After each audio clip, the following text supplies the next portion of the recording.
Good afternoon, everyone. Welcome to today's seminar. My name is Αγγελική Παπάζογλου.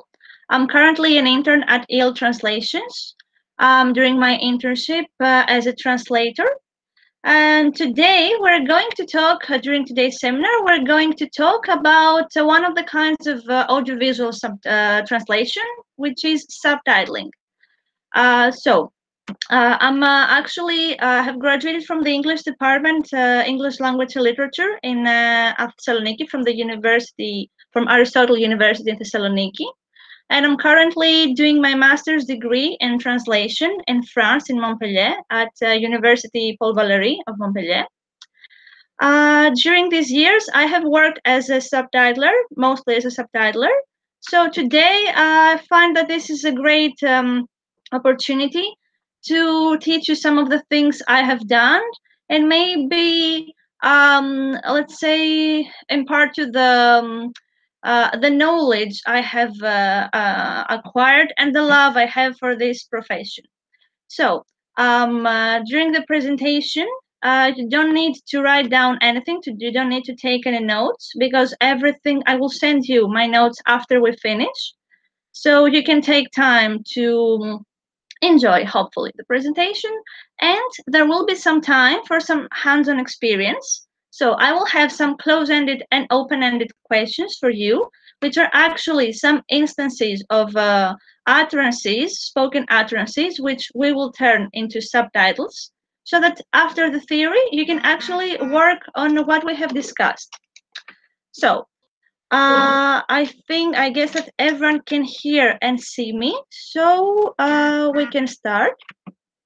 And also, if you have any questions at the end of the seminar, you can ask me everything. And if you want to ask something specific, you can just send me the question on the chat. Okay. So first, we will talk. Let's see what we will talk about. So in this seminar, we're going to talk, as I said before, about subtitling and not audiovisual translation in general, because subtitling is actually a branch, one branch of audiovisual translation.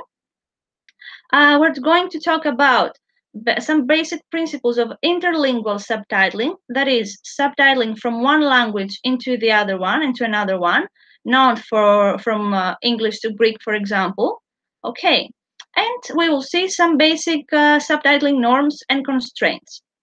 So first, let's start with the definition of subtitling. So, as you may all know, I guess that most of you, if not all, have seen at least one film or episode of a series with subtitles, so you can understand the value and the need for subtitles. So, as you may all know, subtitles are actually the condensed translations of a spoken audio, okay, which appear as written text, usually at the bottom end of the screen.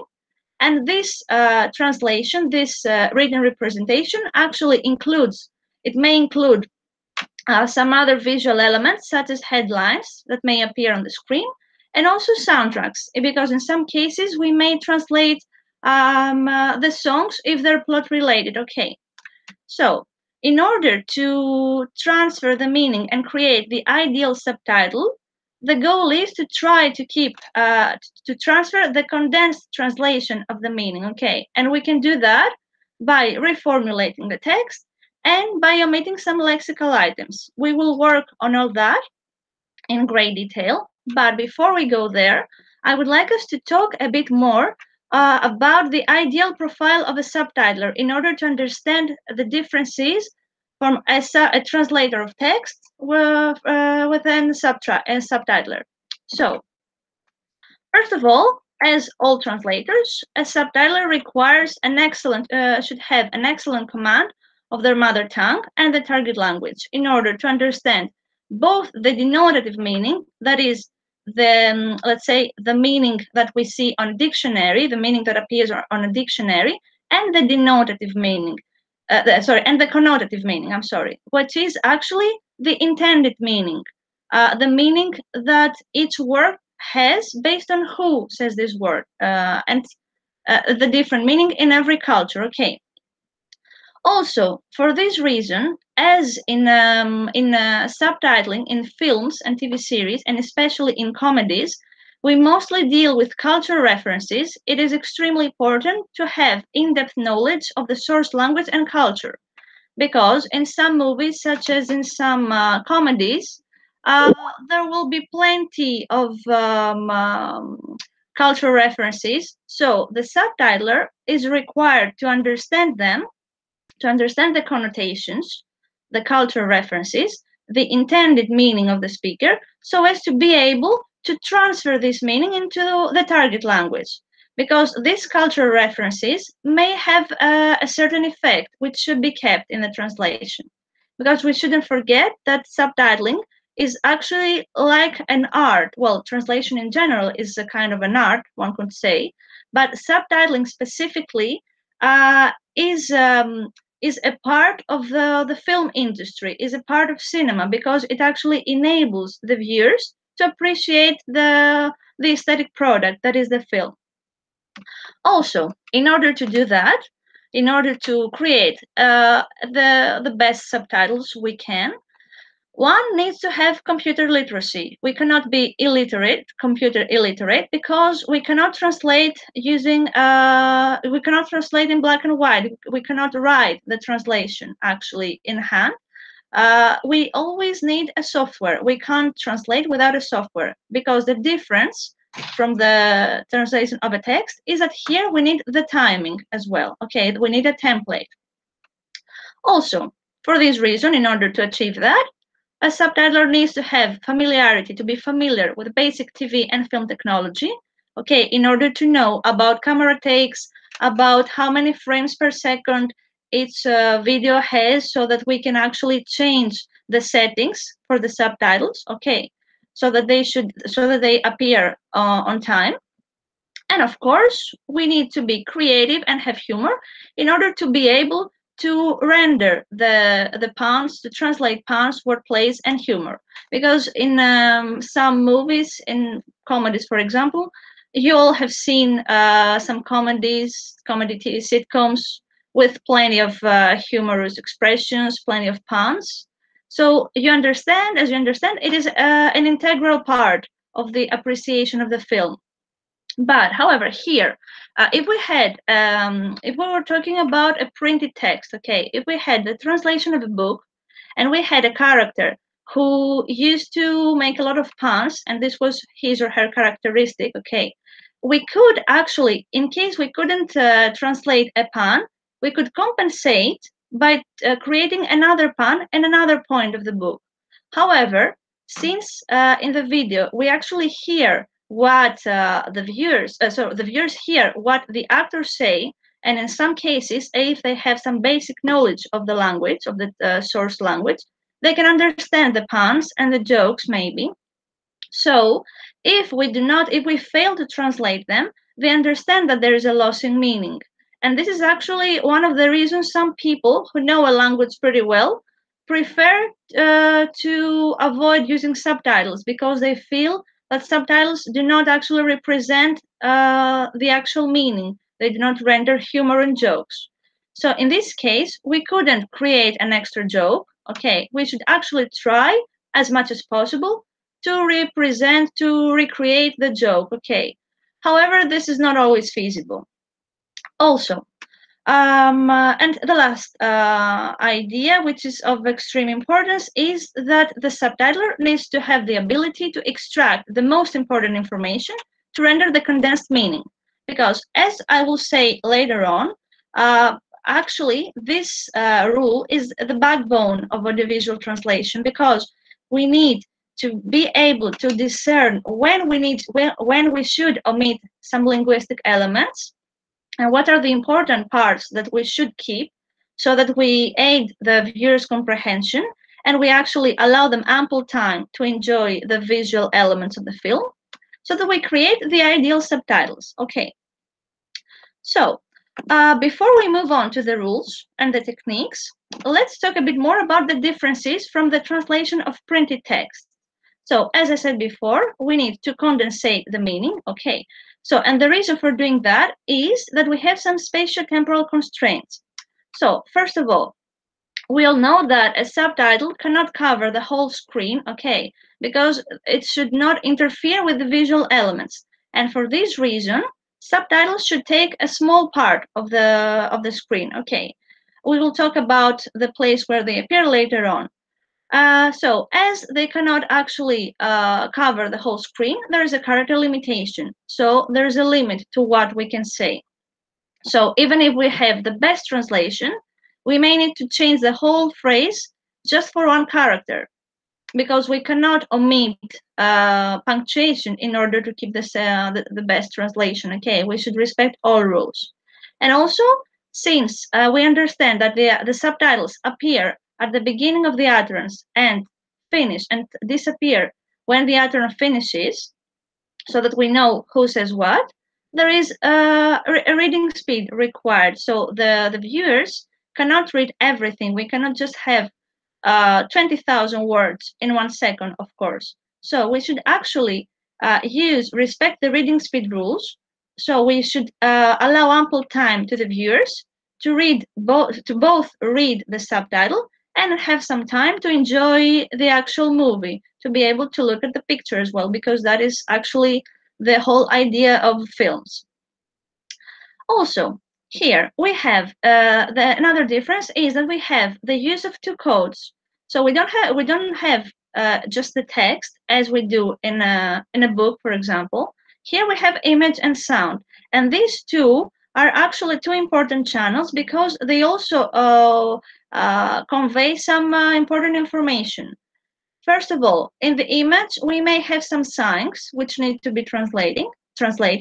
So we're talking about intersemiotic translation. We actually translate some pictures as well. Okay, if we have a documentary, for example, we will probably have the name of the speaker and the identity written next to them. So this needs to be translated as well. So we need to create a different caption for that. And also, when we have some songs, sometimes we may need to translate them because they may be plot related. And maybe we may have some characters who write their own songs in the film, and there is a reason why they're writing the specific lyrics. So we need to translate them too. Okay. When we are translating for the deaf and hard of hearing, we also translate the sound effects, but we will not delve on that now, because this does not concern subtitling and interlingual subtitling.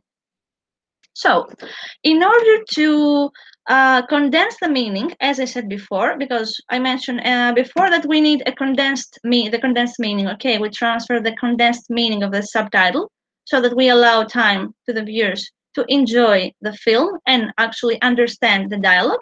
We have some specific techniques that we follow. So, one practice would be to reformulate the text, okay, so that it takes up a smaller part of the film of the picture. However, there's not a specific rule on when exactly to reformulate the text. So, in order to practice, the best way to practice would be to study existing subtitles created by professionals. So here, I have used some examples, which I want us to see together, to explain some of the techniques we can use. So, the first one is always the spoken utterance, and the second one is my translation, okay, the subtitle. So, in the first case, we have, you should tell your father and your mother. This can be, you should tell your parents. So, in this case, I'm actually generalizing enumerations. So, instead of saying father and mother, I'm using a hyponym. Let's say an umbrella term, the word parents, which actually includes both father and mother. Okay.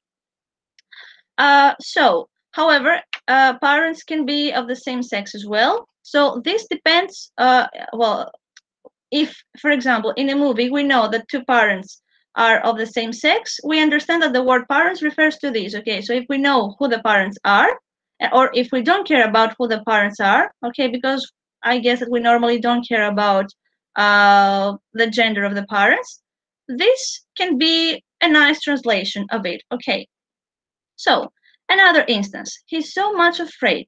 So the phrase so much afraid actually emphasizes the degree of fear, the degree of fright. Okay, so in this case, we could actually use a shorter equivalent expression and say he's terrified, since the word terrified actually has the same effect, expresses the same denotation. Okay.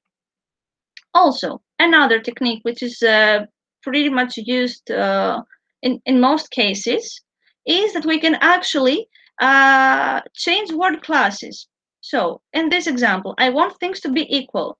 Instead of saying things to be equal, I can say I want equality, which is a noun that incorporates this idea. So I'm trying to say the same thing in less words, okay, using less characters. So the meaning in this case doesn't change. The information transferred is the same, and the effect is also the same. And in cases, you may feel now that why is there a problem with this line? This is pretty small. But if we have a bulky dialogue and subtitles appear like flashes, there's no time for the viewer to read it. Okay, so in this case, we may need to render a smaller phrase. Okay. And another technique, which is pretty much used as much as the previous one too, is to actually turn a negative phrase, then to turn negation into an affirmative form. So instead of saying, don't forget to ask him, we can say, remember to ask him. Again, the meaning is the same. We transfer the same information, and we use less characters to do that. So the idea is that we shouldn't actually transfer everything we hear, but we should try to keep the meaning, to present a condensed translation so that we aid viewers' comprehension and we give them ample time to watch the movie. So if everything till here is correct, I have a question for you. So I have 3 sentences. So I would like you to take some time and try to condense the meaning using some of the rules I mentioned before. You can change word classes, you can use a shorter equivalent expression, you can turn negation to affirmative, affirmative to negation. Okay. And I would like you, if you want, to condense the meaning and send me on the chat your subtitles. I don't care about the number of characters for now. So you can just try to think of a different way to express things. Okay, and tell me and send me on the chat your option. I will show you mine after that.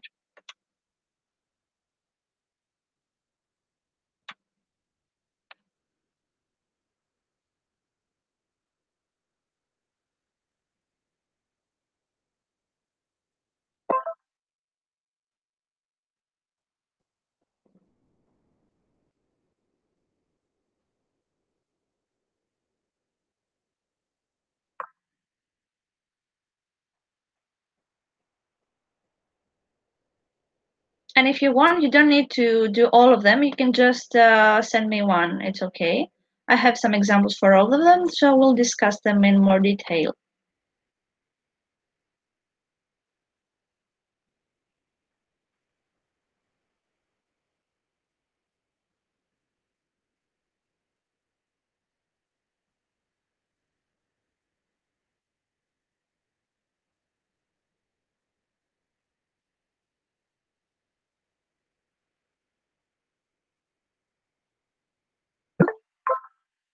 So I have some answers here.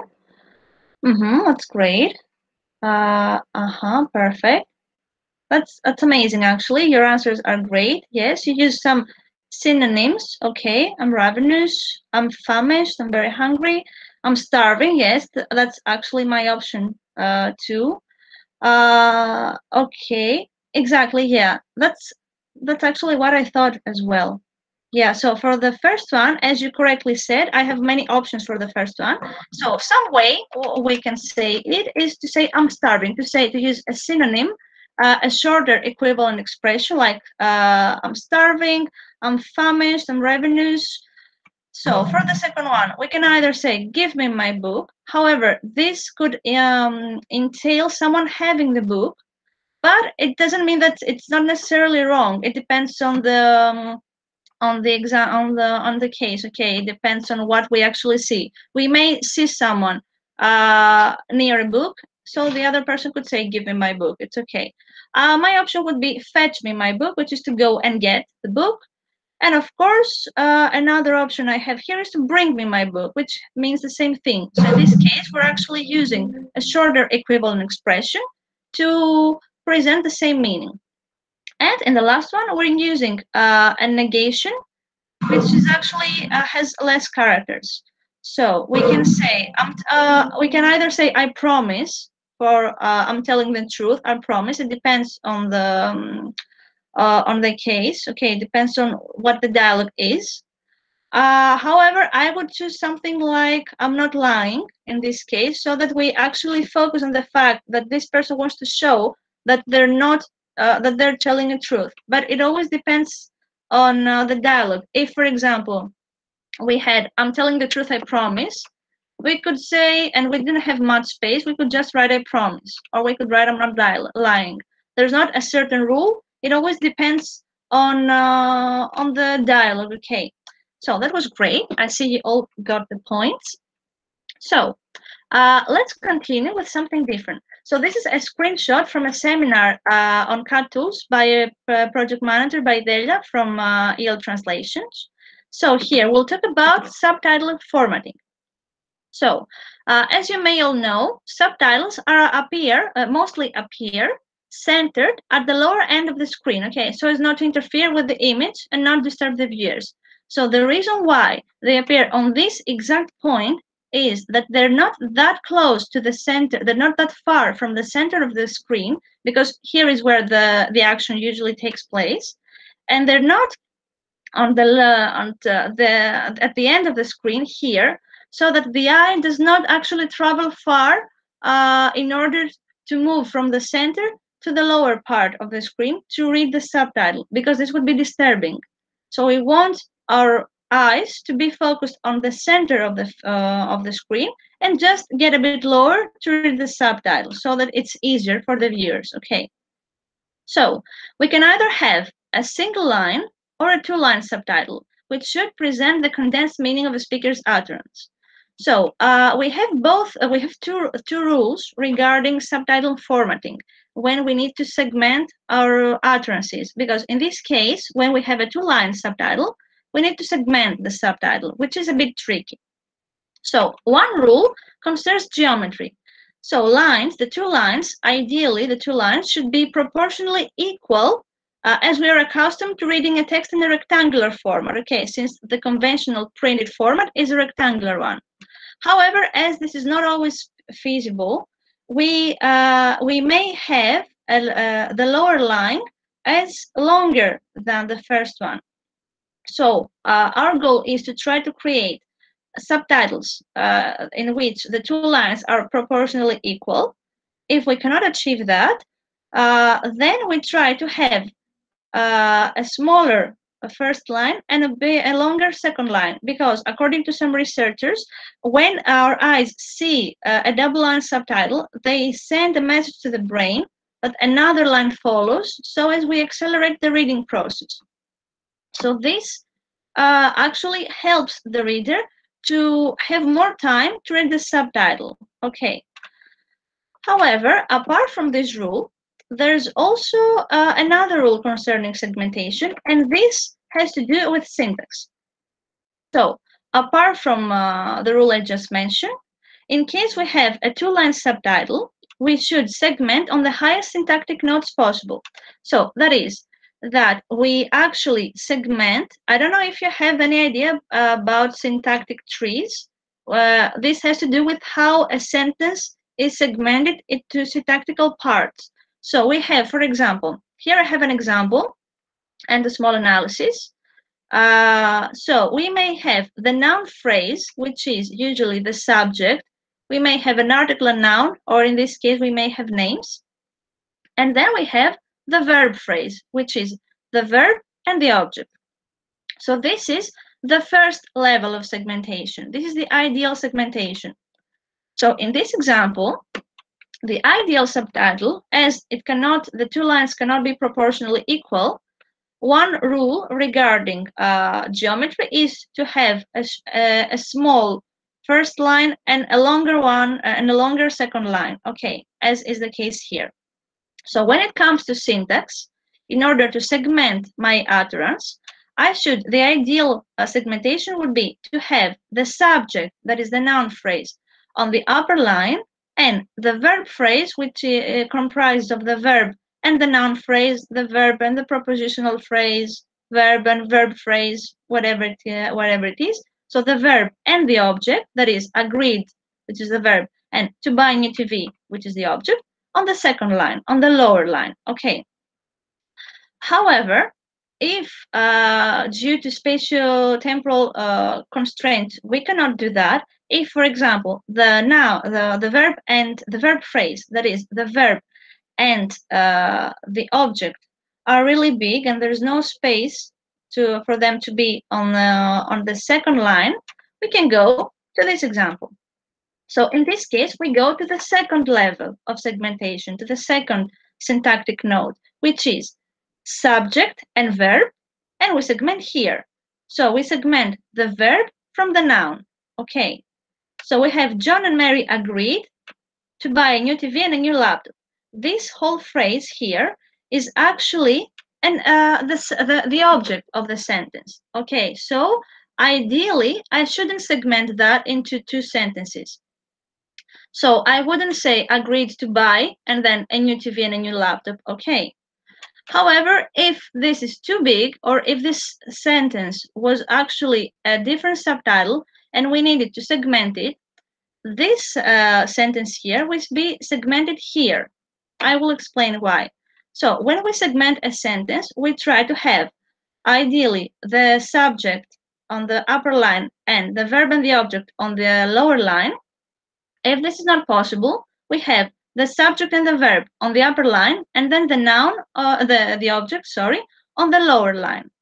So in this case, then, when I need to go to lower syntactic nodes, I need to respect some other rules. So if I want to segment this in any way, I never segment the infinitives from the verbs or the prepositions. Okay, the articles from the nouns and the adjectives from the nouns. So if I wanted to segment this somehow, let's say that I want to segment this part to buy a new TV. This would be segmented here, to buy and a new TV. I can never segment it here or here or here. So if I want to segment this whole sentence, which is one verb phrase. So to buy a new TV is a verb phrase because it has a verb and a noun phrase and conjunction, and I have here another noun phrase. Okay. Well, actually, this is the verb phrase, verb and noun phrase anyway. We don't need to delve on that more. So in this case, I should segment here. When I have a conjunction, I should segment here before and not after and. So in cases, I should segment this phrase and should go with the second part, not on the first line. So this sentence would be segmented here. Okay. So I always choose to segment, to have the subject on the upper line, verb and object on the lower line. If this is not possible, I have subject and verb on the upper line, object on the lower line. And if I need to segment on the lower syntactic nodes, I never split infinitives from verbs, articles, or articles from nouns, or articles from nouns and adjectives from nouns. And when I have the conjunction here, and should go with the second part of the sentence.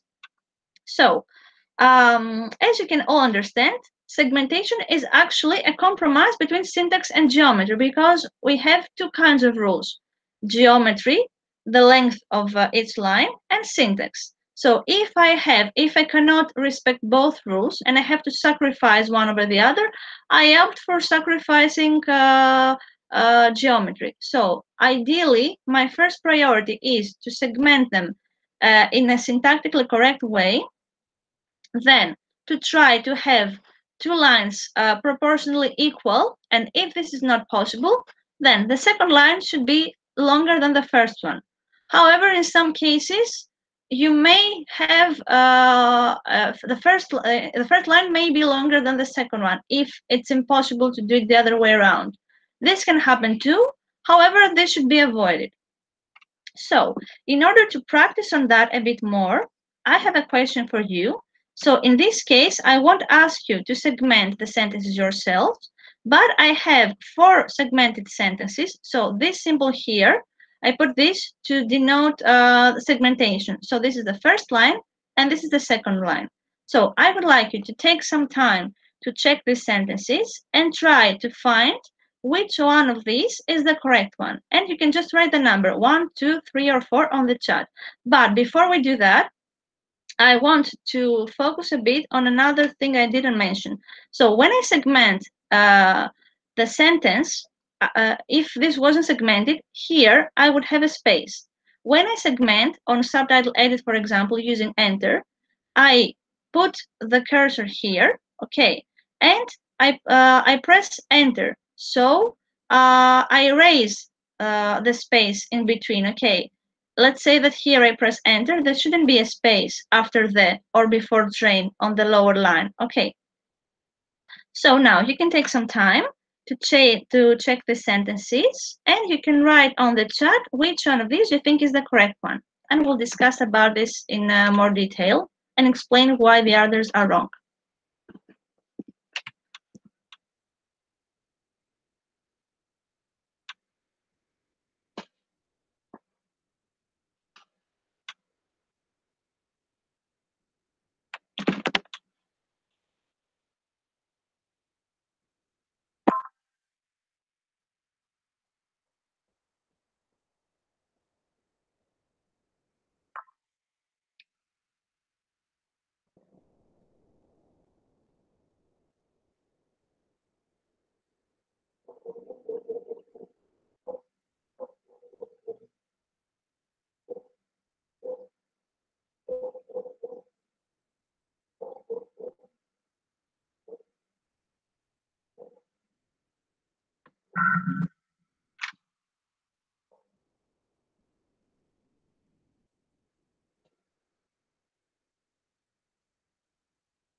So you should keep in mind the rules about splitting articles from nouns, prepositions and infinitives from verbs, verb from verb phrase, from object, verb from object, etc.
And also you can keep in mind the length of the sentences as well, apart from the syntactic rules.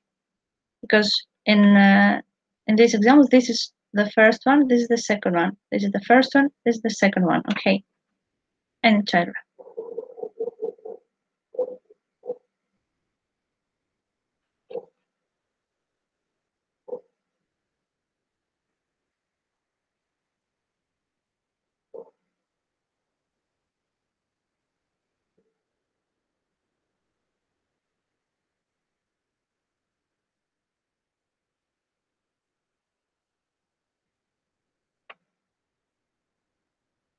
So if you need me to say anything again, I can go back to the previous information. If you want me to repeat anything, you can write it on the chat if you need some help.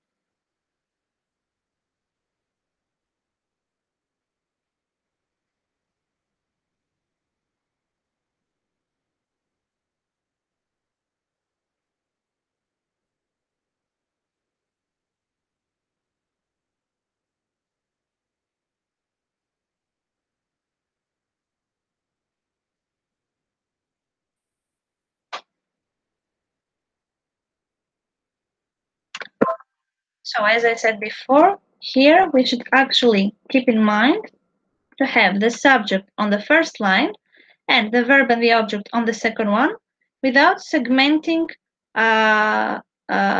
infinitives and without splitting actually infinitives from verbs and articles from nouns. So if you see these examples, let's look at the first one, for example. We took the train to Minnesota. If you pay attention to this example, you will see why this is wrong, because this is not the correct segmentation, as in this case, we're actually segmenting, we're actually splitting the noun from the article from the noun. So in this case, we should actually segment here. So keeping that in mind, you can try. Oh, yeah, I see that you have answered. Oh, but I didn't receive your answers. I'm sorry about that. Okay, there may have been a technical issue. So yeah, number 3 is the correct one. So number 3 is the correct one, as we actually have the subject on the upper line and the verb and the object on the other line, okay, on the lower line.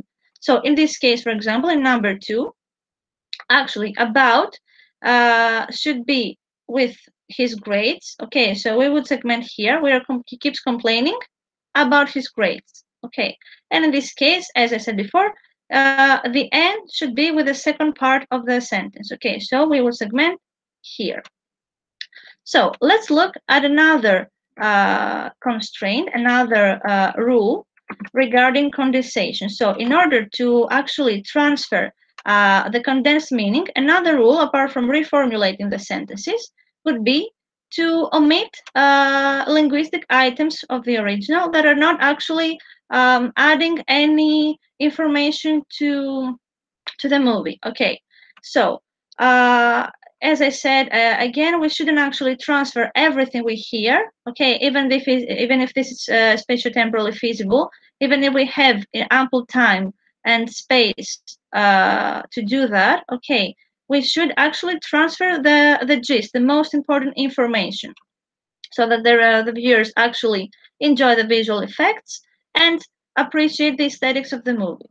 So here I have an utterance and the ideal translation. So here, hey man, he hasn't replied. Well, that's what he always does, you know. So if we actually omit some parts and have this subtitle, he hasn't replied, that's what he always does, you can see that actually this in this case, there's not a loss in meaning.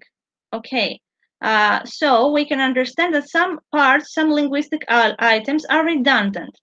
So in this case, we should actually omit some particular expressions like, you know, or well, okay, because they don't add to the meaning. And also we can omit some fillers like man, I mean, and in case we have some expressions of introduction as a way of introduction like hey, because in this case, the speaker is not actually introducing themselves to someone. They're not greeting someone. They're not saying hello. So hey is actually an introductory phrase. So it doesn't add to the meaning. So in this case, we should omit that. Also, another example. Let's imagine that you're watching a movie and in a scene you have a dialogue between, let's say, John and Mary. Okay, you know their names. You see both. So you see that they're talking to each other. And let's say that Mary is saying, John, are you coming? and he answers, no, I didn't want to come. So in this case, as we know that she's talking to John, and we can also hear the vocative, we can hear the word John, so we can understand that, there's no reason to transfer that in the subtitle. So we should omit vocatives, okay. However, if there was a crowd of people, and for some reason, and we didn't know the name of a character, we could have, for the first time, we could have the name John, so that we see who she's talking to and to see who John is, okay. But this also depends on the occasion as well, okay. So you can judge that based on what you actually see. In most cases, we omit the vocatives. Also, when we have negation or affirmative sentences, so we have a yes or no, an okay, responsive expressions like yes, no, and okay, we actually omit those. So in this case, I don't want to come and no, I don't want to come are actually the same. The meaning is the same. So for this reason, there's no reason to use no in the second one, okay, because the meaning does not change by omitting it.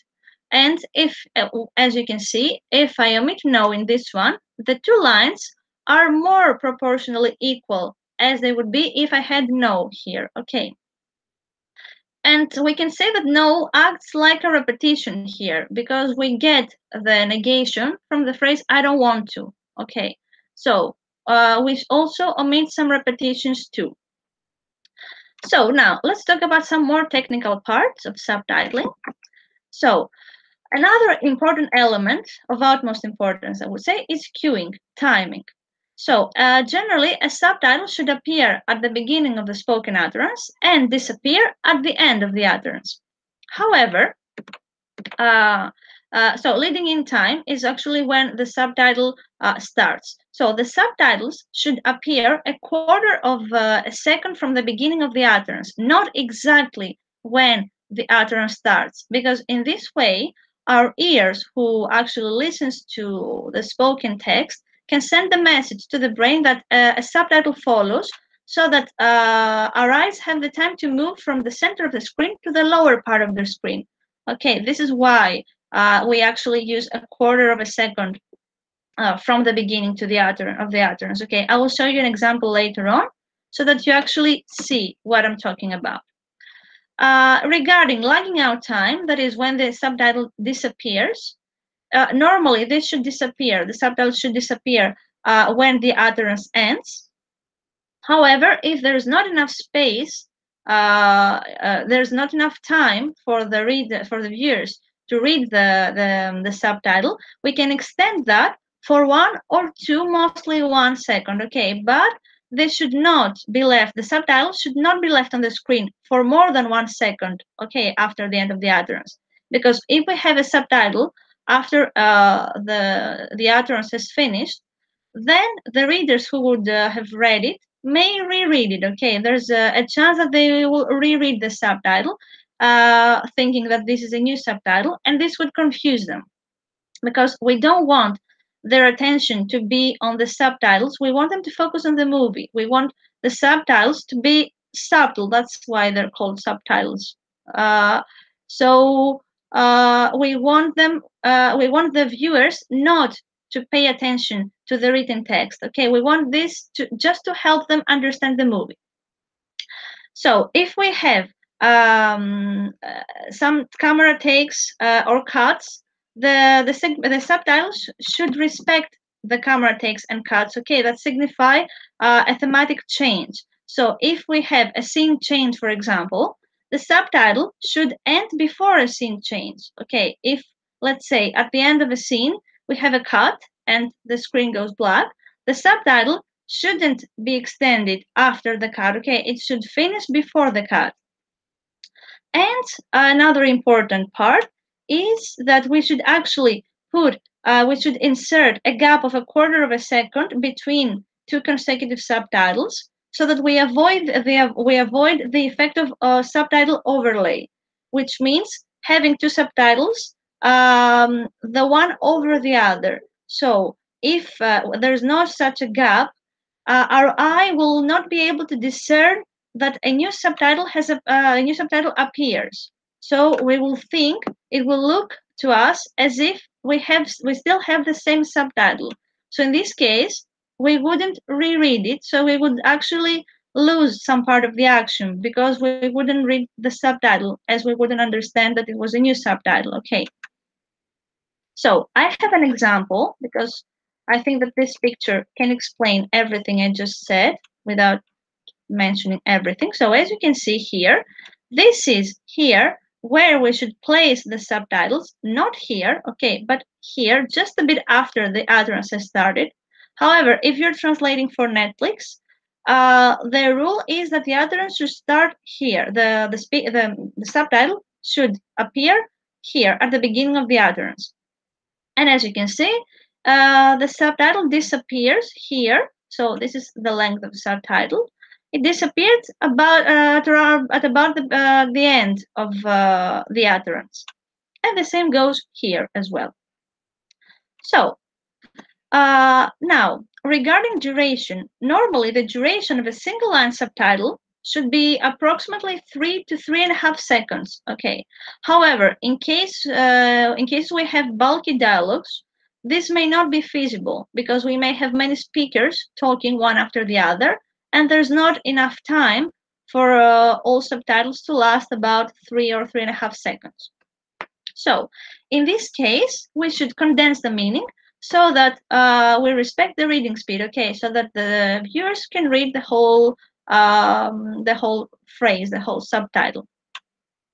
So if we have a single line subtitle with one word, one or two, like just a simple word, this should last for about a second. However, it shouldn't last for less than a second because in this case, the subtitle would appear like a flash and would disturb the reader's attention, the viewer's attention.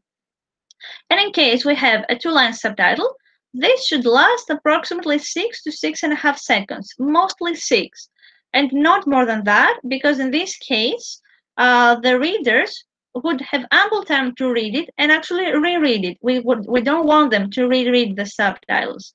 If we had a longer subtitle, which is something they wouldn't expect, they would think that maybe they missed a subtitle, but that maybe there is an extra subtitle, a different subtitle, and they may reread that. Okay.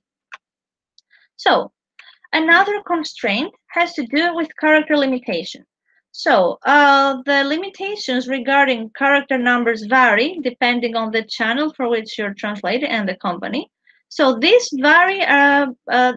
These are set between 34 to 42 characters per line.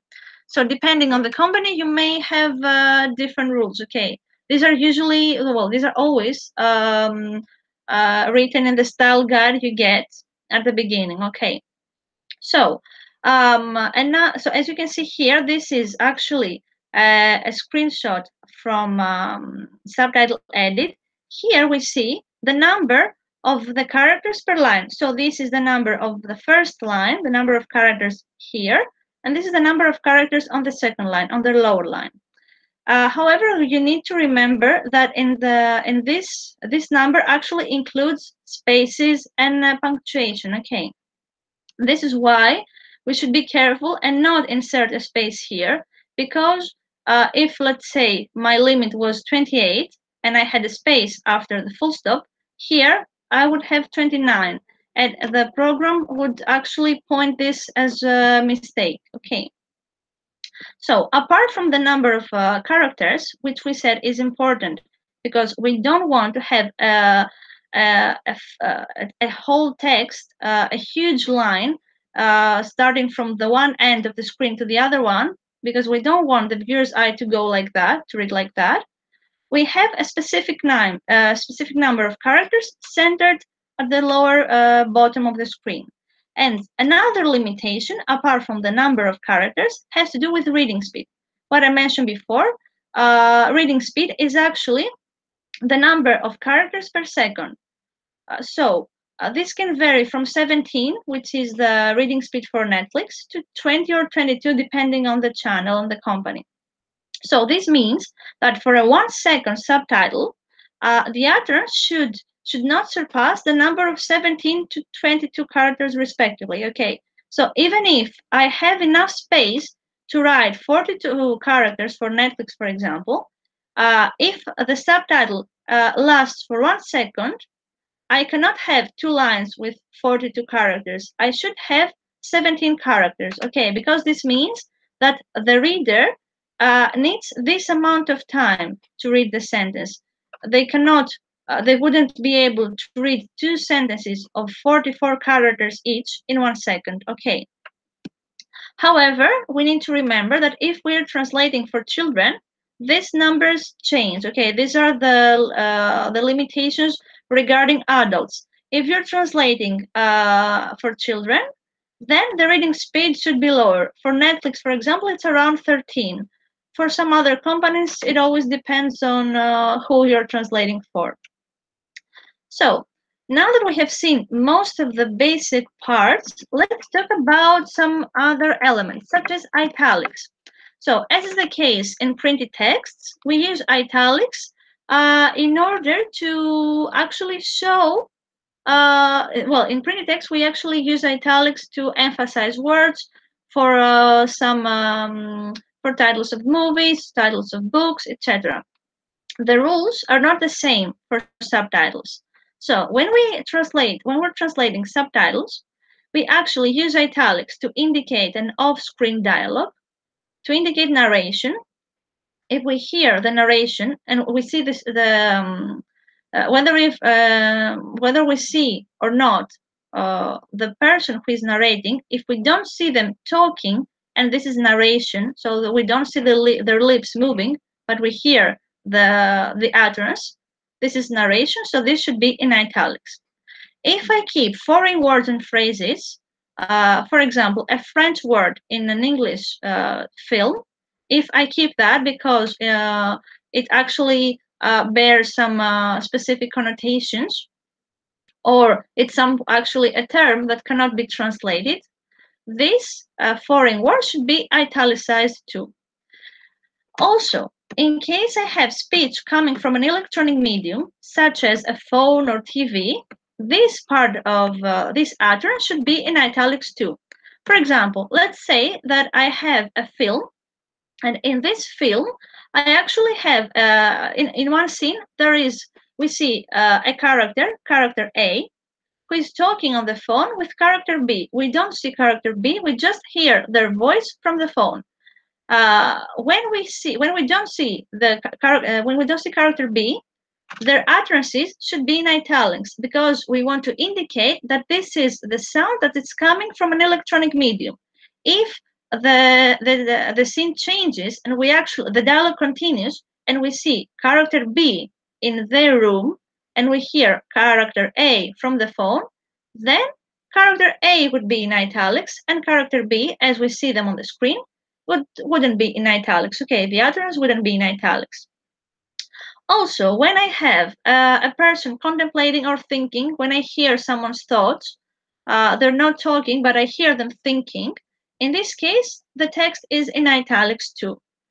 And also, when I have a voiceover reading of a poem, a book, or a narration, a voiceover narration in a documentary, for example, this should be in italics too. In documentaries, even if most of the text, most of the utterances are a voiceover, this should be in italics. And also, when I'm translating lines of a song or titles of movies and books, they should be in italics too. Okay. So, now let's talk a bit about punctuation, which is extremely important. And as I said before, we should actually respect punctuation, the rules of punctuation, and not omit some commas, for example, because we have one extra character. Okay, we would respect punctuation, we would keep the comma if we have to have a comma, and we would change the whole translation in order to respect the character limits. I know this may be a bit irritating, but this is actually why subtitling is that difficult, and it's not the same with translating a text. So we normally follow the punctuation of a printed text. However, here in subtitles, we have some sequence dots. This is the difference from a text, okay, from the translation of a text. So here, when a subtitle continues on the second, on the consecutive one, when a sentence continues on the consecutive subtitle and doesn't finish with a full stop, the first sentence, the first subtitle, should end in sequence dots. So I will have 3 dots after the last character of the subtitle without any space inserted, okay, to indicate that this sentence hasn't finished. Well, I don't have a full stop. I have something else that's coming, so that the viewer knows that there's something else, so that they actually look at the bottom part of the screen to see the other subtitle. Okay, so if the sentence doesn't finish, I indicate that by using 3 dots without any space between the dots and the last character of the last sentence of the subtitle. Sorry, of the last word of the subtitle. And when I do that, when I check my subtitles, I should actually be careful, and I can check them with Control F. So I can write space, I can type space, 3 dots, so that I can see if I accidentally have inserted a space between a word and the 3 dots. And another thing that we usually we should check is if we have 4 dots instead of 3, because, for example, sometimes we may accidentally press full stop 4 times. Okay, so in this case we should check that too at the end. So when we have dialogue, we use dashes to indicate that there is dialogue in one subtitle. Okay, however, if I have 2 different subtitles and each person's utterance is on a different subtitle, I shouldn't have a dash at the beginning. Dashes are used to indicate that we have a dialogue in a specific subtitle. So in this case, the first line is the utterance of speaker 1, the second line is the utterance of speaker 2. If I don't have enough space to write the whole utterance of a speaker, I should either condense it or use 2 separate subtitles. Okay, so and I should remember to try to check that both sentences have a dash. Okay, so parentheses and brackets should not be used, and exclamation marks should be used frugally. I only use a quotation mark if it's something, if I really want to emphasize something, if I want to show extreme excitement, but we normally don't use them. Okay, so now I have another question for you. So here I have 4 pairs of subtitles. So numbers 1, the first one and the last one. Here I'll actually have 2 subtitles. So this is the first subtitle, subtitle number 1. This is subtitle number 2. Here, this is a whole subtitle, and again, subtitle number 1, subtitle number 2. So here, I would like you to focus on punctuation, okay, and try to find which one of these is the correct one. So you can take some time to check them. And you can send me on the chat the number, okay, 1, 2, 3, and 4, 4.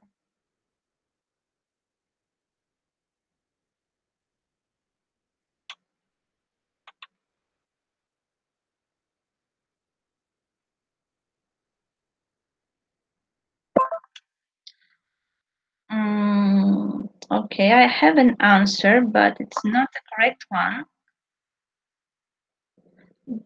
You should try to focus more on the punctuation in this option and try to see if it's wrong or not and why. Keep in mind the number of sequence dots, quotation marks, full stops, commas, dashes in dialogues. Okay, so okay, yeah, of course, yeah. So I see that you all found the correct one. So 4 is the correct one. In the first one here, I have a space inserted and 4 dots instead of 3. This one would be correct if we were translating into Greek and we had the Greek quotation marks.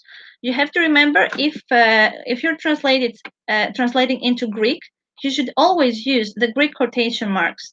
And in some software, for example, in Subtitle Edit, you cannot insert the Greek ones, so you should type them manually, okay? This is wrong in English. The full stop should be inserted inside the quotation marks. In Greek, we would have the Greek quotation marks here and the full stop out of the quotation marks. So here, this is a dialog, so I need the dash. And this is the correct one because you can see that I have a full stop at the end. And here I indicate that this one will continues to the second subtitle as I have a sequence dots.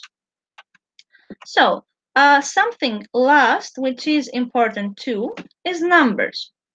So we actually use the written representation of the numbers from numbers 1 to 12 or 1 to 10 for Netflix. So if you have a number from 1 to 12 or 1 to 10 for Netflix, you actually write the whole word, not the number, okay? However, if I have a number bigger than 12, I should actually use the numerical form, 1, 2, okay? In this case, if we have billions and millions, I could also use, if I want, the written representation. So I could write million, or in Greek, I could also use the abbreviation a cat with a full stop, and billion. For billion, I can write billion in English. And in Greek, I could also use the abbreviation this without a full stop, of course. Since in this way, I actually save up characters because billion is has less characters than the actual number, okay? So it depends on the case, because if, for example, using the number helps me have proportionally equal lines, I can use that, okay? It depends on what my goal is in each case. And it's extremely important to remember that we never start a sentence with a numerical form. So if, for example, a sentence starts with 12, I should either write the written word, okay, for 12, or I should change the order, change my sentence in a way so that I keep the same I keep the translation, I keep the same meaning, and I keep the number as well, but in a different place. If, let's say, I don't have enough space in order to write the word for 12, and I want to just have 2 characters left, I can use the number, but in order to do that, I should change the order, okay? So I could change the sentence so that 12 comes somewhere in the middle, okay? Or if I can use an article at the beginning. It depends on the case, okay? So here, in order to practice that, I have another example for you. So I have a phrase, 200 people fled the country during the previous month. I would like you to try to use 34 characters to make this utterance to turn it into a subtitle, a 2-line subtitle. And I would like you to keep the number 200, to keep the numerical form, but somewhere in the middle of the sentence. And keep in mind, it shouldn't be at the beginning. If, for example, the utterance is split, and this appears at the beginning of the second line, it's okay because this is actually in the middle of the sentence. The sentence doesn't start with a number, okay? So you can take some time. You can change some things if you want. You can use synonyms, whatever you prefer. There's not one answer for that. I have my option, but you may have a better one.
So the easiest way in this one would be to see which part would go first in this sentence.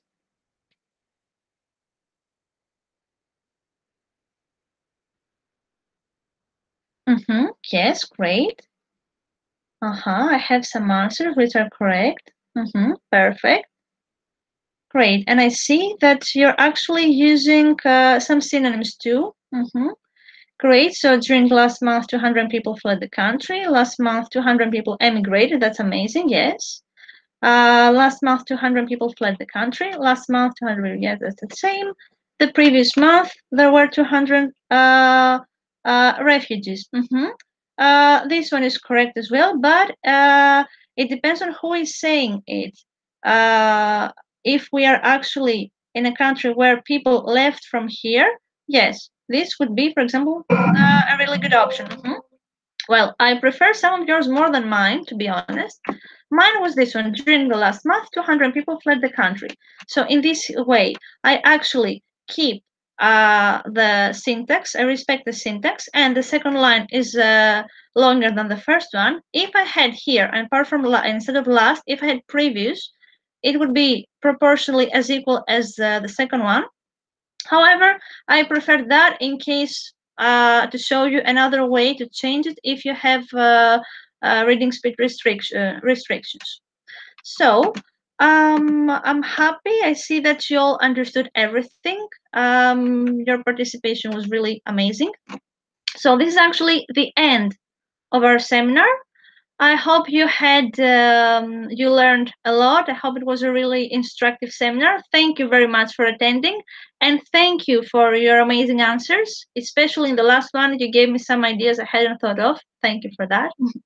So I hope you enjoyed today's seminar, and I hope you're well, you're healthy, and I would love to see you again in another seminar. So goodbye for now, and have a beautiful evening. Goodbye.